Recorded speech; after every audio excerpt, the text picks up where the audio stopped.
Hello, everyone. We're talking about our next book recommendation, Why Nations Fail. I found this book fascinating. It's a great piece of history. It is a long book, very in-depth, but fun to read. Why should you read it? Several reasons. One, if you love history, it's a great thing. Two is you really wonder, hey, why are some countries like the United States and the European countries were able to do very well and have democracies and the citizens participate in the economies. And then you've got other countries like in Latin America, the Middle East, and Africa that have never seemed to do well. Well, this book explains it all. And actually, it's kind of fascinating when you read it how well we've been able to do, like the United States and European countries, is almost an accident of what happened. Throughout history, the leaders of every country, emperors, kings, sultans, whatever you want to call them, pharaohs, have always run extractive societies.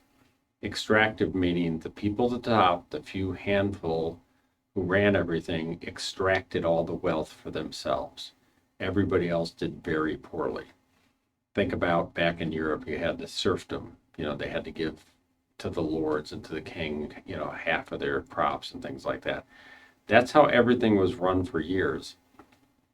Interestingly, as bad as it sounds, in the 13th century, when you had the Black Death, the plague, because of that horrible disaster, half the people in Europe died. But what happened is you ran out of labor.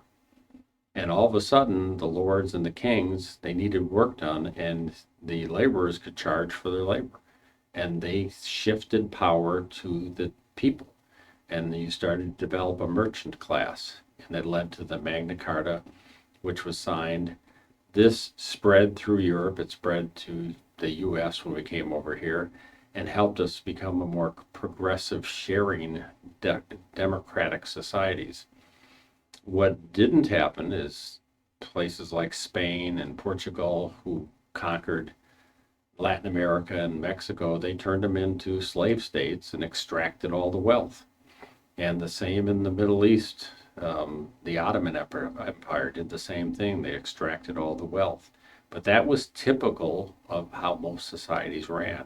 And they explained that the governments and the sequence of events have led to sometimes very difficult things to unwind. Good news is, like ourselves in the US, because you have this process, it's very hard to change that too. The sad part about this, there's some countries that are just almost impossible to change over time.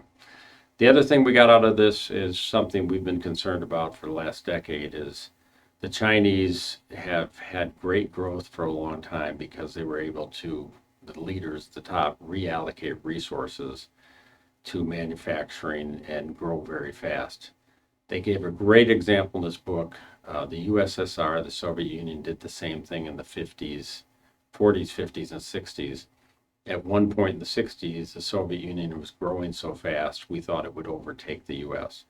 The problem is it's kind of a one-time deal. You can do that shift once, but if you don't have a free, open society that allows entrepreneurship and creative destruction, it doesn't work. And it petered out for the Soviet Union in the 70s.